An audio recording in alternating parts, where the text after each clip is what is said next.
Hey, in this video I'll be reviewing and discussing Season 1 of Sword Art Online, the anime, which I have just finished, or I say just finished a couple of weeks ago. So this is sort of my thoughts with a bit of time to process, a bit of time to just think things through, and then present to you. So first of all, just like kind of a quick spoiler-free tick-bit review is that this is a good series. That is sort of prevented from being great, I think, by a combination of sort of anime tropes, and also just a very, very weak second sort of half. So this series is very much up, up, up, up, up, down, down, and then it just sort of finishes. It comes up a little bit at the end. So if you were to graph it, my hand would go up, down, and then it kind of finishes on like a medium note. So yeah, there you go. That's a spoiler-free review. Would I recommend it? Probably I would. I would say that I haven't watched very many animes, but I would say that I enjoyed this one. I had a good time.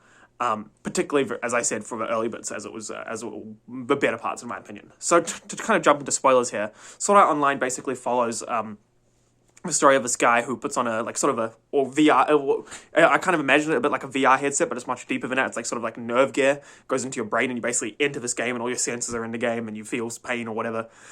And then he's prevented from being able to log out, and then the rest of the story is him trying to clear this game so that he can log out. And it's not just him, it's a whole group of people, thousands of people. So that's kind of a story of Sword Art Online. And I honestly found this idea really, really compelling. I thought it was a super cool sort of way to base a story off, this idea of like a group of people forced into, and this has been done many times before in different formats, but it's just a really new take on it. The idea of many people forced to work together or forced into a situation together, trying to escape that situation and return to normality, right? So we've seen this, this idea. It was a very common recurring theme in stories. You force people into a situation they don't want to be in, they've got to work together, and then they're no longer in a situation. But I just thought this was a really new and unique take on it. It's just some fun sci-fi, exploring these possibilities, these ideas of a future. Not to say that this would ever happen, but things of this ilk, where people become immersed in, virtual worlds and stuff, and how that would affect society, and maybe some people wouldn't want to leave and all that stuff. And so all these ideas are explored, and I thought this was a really cool, so the basic plot is really cool, and the ideas are really cool, and I really enjoyed that. What's interesting though is that this show sort of falls into like an episodic structure. So a lot of the time it's got each episode is like one thing's happening. There is like an overall plot where it's sort of like going up in levels and stuff trying to end the game. And this is for the first half of the season. But for the most part, the first half of the season really follows this episodic structure where like this episode we're going fishing and you just kind of go on a fishing trip and stuff. And I will say this kind of hurt the anime and it helped it at the same time. It hurt it in the sense that you sort of lost that feeling of like continual progression, and you lost like a little bit of your commitment to the plot, because you're like, well, is it really that important we escape if we're having such a good time? But by the same token, this episodic structure really enabled us to explore the relationship between our characters, and like meet new people and see the world and stuff, and like kind of build the world. So I'd say it kind of hurt and helped, but overall I really enjoyed the like first half of the season with this sort of episodic structure, seeing our characters grow to like each other, grow as people. Really interesting stuff. And then we come to spoilers, we come to the episode where Kirito reveals that this dude who they thought was just like another player, just a high-level player, is actually the game master, the guy who trapped them all in the game, and he kills them and they get out. And I thought this was an interesting choice, maybe a bit of a risky choice to do so, because it actually happens with, I think, maybe 10 episodes left in the season. And I was like, well, that's interesting, I wonder what's going to happen now. And as it turns out, I was right that it was a risky choice, and I don't think the risk paid off, because basically Asuna, his like e-girlfriend, or his actual girlfriend, because they're all stuck in this world, so she can't get out of a world because she gets put into another game by this like evil guy.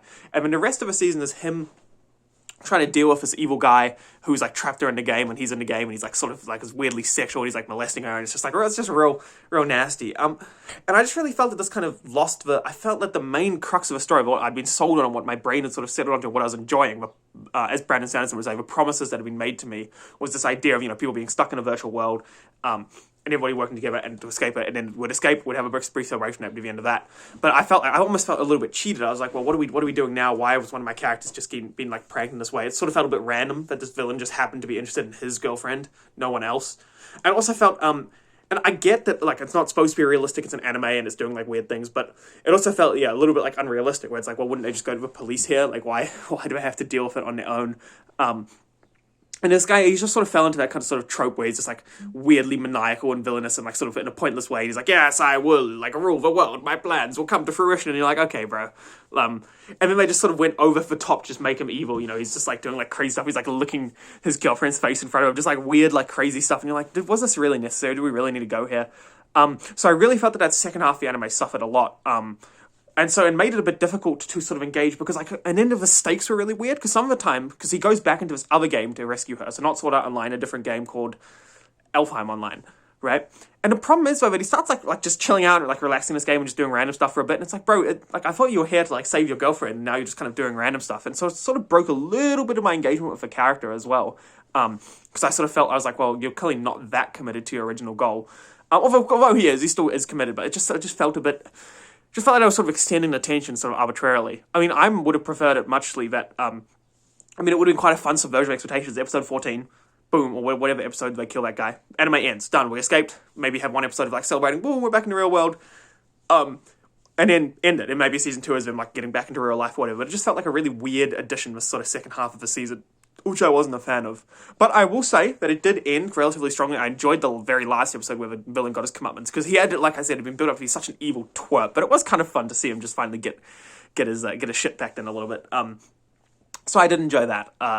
But yeah, so I will say that this anime overall left me with very, very mixed feelings, because I really enjoyed the concept and I enjoyed the first few episodes, and I just sort of felt that it kind of went, I was like, what the, and it just kind of went off a cliff, and I was like, what the hell is happening? And yeah, just fall into some of those anime tropes where there's like lots of girls after a main character because he's like so hot and stuff, and he's like, is he really that attractive? I don't know, and is he really that like amazing? Like, he's a cool guy, but like it just sort of fell into that trope where like all the girls are after him, and I just felt that was a bit kind of out of nowhere. But yeah, so if I were to sort of give this anime a rating out of 10, I'd say it's probably like a 7 out of 10. But what's unfortunate and sad to me is that it could have been something like an 8 out of 10, because I was really enjoying it, and I just sort of, felt it kind of went off a little bit. So yeah, I would still recommend this though. I still had a good time. And I enjoyed the characters, I enjoyed the idea. And also, it's a very beautiful looking, and I don't watch a lot of anime, so I'm not sure if it's the standard, but everything just looked really nice. The animation was like, particularly when they were in Sword Art Online, was just like bright and beautiful, and like all the visuals were really cool. And when the characters would say someone looks beautiful, you'd be like, yeah, bro, I agree, that does look beautiful. It's amazing.